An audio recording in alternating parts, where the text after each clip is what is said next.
ഈശോമിശിഹായ്ക്ക് സ്തുതിയായിരിക്കട്ടെ. 1 സാമുവേൽ 20-ാം അധ്യായം. ജോനാഥാൻ സഹായിക്കുന്നു. ദാവീദ് റാമായിലെ നായോത്തിൽ നിന്ന് ഓടി ജോനാഥാൻ്റെ അടുത്തെത്തി ചോദിച്ചു, ഞാൻ എന്തു ചെയ്തു? എന്താണ് എൻ്റെ കുറ്റം? എന്നെ കൊല്ലാൻ മാത്രം എന്ത് പാപമാണ് നിന്റെ പിതാവിനെതിരെ ഞാൻ ചെയ്തത്? ജോനാഥാൻ പറഞ്ഞു, അങ്ങനെ സംഭവിക്കാതിരിക്കട്ടെ, നീ മരിക്കുകയില്ല. എന്നെ അറിയിക്കാതെ ഒരു കാര്യവും ചെറുതായാലും വലുതായാലും എൻ്റെ പിതാവ് ചെയ്യുകയില്ല. പിന്നെ എന്തിന് പിതാവ് ഈ കാര്യം എന്നിൽ നിന്ന് മറച്ചു വയ്ക്കുന്നു? അങ്ങനെ സംഭവിക്കുകയില്ല. ദാവീദ് പറഞ്ഞു, നിനക്ക് എന്നോട് ഇഷ്ടമാണെന്ന് നിന്റെ പിതാവിന് നന്നായി അറിയാം. അതിനാൽ നീ ദുഃഖിക്കാതിരിക്കാൻ ഈ കാര്യം അറിയേണ്ടെന്ന് അവൻ വിചാരിച്ചു കാണും.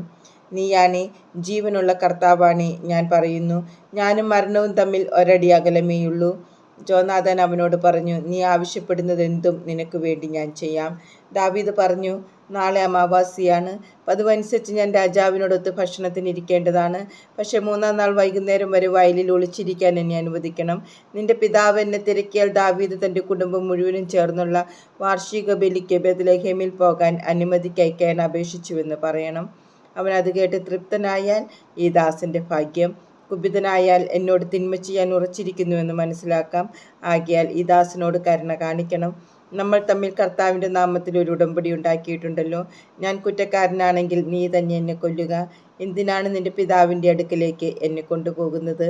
ജോനാഥാൻ പറഞ്ഞു, അത് സംഭവിക്കാതിരിക്കട്ടെ. എൻ്റെ പിതാവ് നിന്നെ ദ്രോഹിക്കാൻ തീരുമാനിച്ചിട്ടുണ്ടെന്നറിഞ്ഞാൽ ഞാൻ നിന്നോട് പറയാതിരിക്കുമോ? അപ്പോൾ ദാവീദ് ജോനാഥാനോട് ചോദിച്ചു, നിന്റെ പിതാവ് പരുഷമായിട്ടാണ് സംസാരിക്കുന്നതെങ്കിൽ അക്കാര്യം ആരെന്നെ അറിയിക്കും? വരിക, നമുക്ക് വയലിലേക്ക് പോകാമെന്ന് ജോനാഥാൻ പറഞ്ഞു. അവരിരുവരും പോയി. ജോനാഥാൻ ദാവീദിനോട് പറഞ്ഞു, ഇസ്രായേലിൻ്റെ ദൈവമായ കർത്താവാണേ, നാളെയോ മറ്റന്നാളോ ഈ സമയത്ത് ഞാൻ എൻ്റെ പിതാവിനോട് ചോദിക്കുകയും അവൻ നിനക്ക് അനുകൂലമാണെന്ന് കണ്ടാൽ ഞാൻ വിവരം അറിയിക്കുകയും ചെയ്യും. നിന്നെ ദ്രോഹിക്കാനാണ് എൻ്റെ പിതാവിൻ്റെ തീരുമാനമെങ്കിൽ അതറിയിച്ച് നിന്നെ ഞാൻ സുരക്ഷിതനായി പറഞ്ഞയക്കും. അല്ലെങ്കിൽ കർത്താവ് എന്നെ ശിക്ഷിക്കട്ടെ. കർത്താവിൻ്റെ പിതാവിനോട് കൂടെയായിരുന്നത് പോലെ നിന്നോട് കൂടെയുമായിരിക്കട്ടെ. ഞാൻ ജീവിച്ചിരുന്നാൽ കർത്താവിൻ്റെ നാമത്തിൽ എന്നോട് കാരുണ്യം കാണിക്കണം. മരിച്ചാൽ എൻ്റെ കുടുംബത്തോട് നിനക്കുള്ള കൂറ് ഒരിക്കലും നഷ്ടപ്പെടുത്തരുത്. കർത്താവ് ദാവീദിൻ്റെ ശത്രുക്കളെയെല്ലാം ഭൂമുഖത്തു നിന്ന് ഉന്മൂലനം ചെയ്യുമ്പോൾ ജോനാഥാൻ്റെ നാമം ദാവീദിൻ്റെ കുടുംബത്തിൽ നിന്ന് വിച്ഛേദിക്കരുതേ. നിന്റെ ശത്രുക്കളോട് കർത്താവ് പകരം ചോദിക്കട്ടെ. ദാവീദിന് തന്നോടുള്ള സ്നേഹത്തിൻ്റെ പേരിൽ ജോനാഥാൻ അവനെ കൊണ്ട് സത്യം ചെയ്യിച്ചു. അവൻ ദാവീദിനെ പ്രാണന് തുല്യം സ്നേഹിച്ചിരുന്നു. ജോനാഥാൻ അവനോട് പറഞ്ഞു, നാളെ അമാവാസിയാണ്. ശൂന്യമായ നിന്റെ ഇരിപ്പിടം നിന്റെ അഭാവം അറിയിക്കും. മറ്റന്നാൾ നിന്റെ അസാന്നിധ്യം കൂടുതൽ ശ്രദ്ധിക്കപ്പെടും. അന്ന് നീ ഒളിച്ചിരുന്ന സ്ഥലത്ത് കൽക്കൂമ്പാരത്തിന് സമീപം മറിഞ്ഞിരിക്കണം. അതിൻ്റെ ഒരു വശത്തേക്ക് 3 അമ്പ് ഉന്നം നോക്കി ഞാൻ എയ്യും. പോയി അമ്പ് എടുത്തുകൊണ്ട് വരിക എന്ന് പറഞ്ഞൊരു കുട്ടിയെ ഞാൻ അങ്ങോട്ടേക്ക് അയക്കും. അമ്പ് നിന്റെ അപ്പുറത്താണ്, എടുത്തുകൊണ്ട് വരിക എന്ന് പറഞ്ഞ് കുട്ടിയെ അയച്ചാൽ നിനക്ക് എഴുന്നേറ്റ് വരാം. നീ സുരക്ഷിതനാണ്. അപകടമുണ്ടാവുകയില്ലെന്ന് കർത്താവിൻ്റെ നാമത്തിൽ ഞാൻ സത്യം ചെയ്യുന്നു. അമ്പ് നിനക്ക് അപ്പുറത്താണെന്ന് പറഞ്ഞ് കുട്ടിയെ അയച്ചാൽ നീ പോയിക്കൊള്ളണം. കർത്താവ് നിന്നെ അകലത്തേക്ക് അയക്കുകയാണ്. നാം തമ്മിൽ ഈ പറഞ്ഞതിന് കർത്താവെന്നും സാക്ഷിയായിരിക്കട്ടെ. ദാവീദ് വയലിൽ പോയി ഒളിച്ചിരുന്നു. അമാവാസിയായി രാജാവ് ഭക്ഷണത്തിനിരുന്നു. രാജാവ് പതിവ് പോലെ ഭിത്തിയോട് ചേർന്നുള്ള തൻ്റെ ഇരിപ്പിടത്തിലിരുന്നു. ജോനാഥാൻ എതിർവശത്തും അബ്നേർ സാവൂളിൻ്റെ സമീപത്തും. ദാവീദിൻ്റെ ഇരിപ്പിടമാകട്ടെ ഒഴിഞ്ഞു കിടന്നു. സാവൂൾ അന്നൊന്നും പറഞ്ഞില്ല. ദാവീദിന് എന്തോ സംഭവിച്ചിരിക്കണം. ഒരുപക്ഷെ അവൻ അശുദ്ധനാണ്. തീർച്ചയായും അങ്ങനെ തന്നെ എന്ന് അവൻ കരുതി. അമാവാസിയുടെ പിറ്റേ ദിവസവും ദാവീദിൻ്റെ ഇരിപ്പിടം ഒഴിഞ്ഞു കിടന്നു. സാവൂൾ പുത്രനായ ജോനാഥാനോട് ചോദിച്ചു, ജസ്സയുടെ മകൻ ഇന്നലെയും ഇന്നും ഭക്ഷണത്തിന് വരാത്തത് എന്താണ്? ജോനാഥാൻ പറഞ്ഞു, ബെത്ലഹേമിലേക്ക് പോകാൻ അവൻ എന്നോട് അനുവാദം ചോദിച്ചിരുന്നു. ഞങ്ങളുടെ ഭവനം നഗരത്തിൽ ഒരു ബലി അർപ്പിക്കുന്നതിനാൽ ഞാൻ അവിടെ ഉണ്ടായിരിക്കണമെന്ന് അവൻ എൻ്റെ സഹോദരൻ ആവശ്യപ്പെട്ടിട്ടുണ്ട്.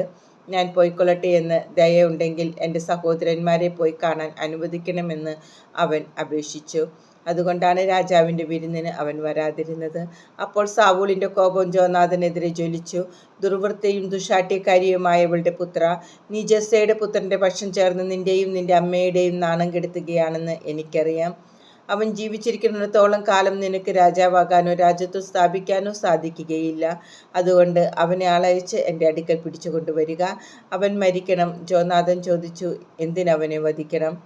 അവൻ എന്തു ചെയ്തു? സാവൂൾ ജോനാഥാനെ കൊല്ലാൻ അവൻ്റെ നേരെ കുന്തമെറിഞ്ഞു.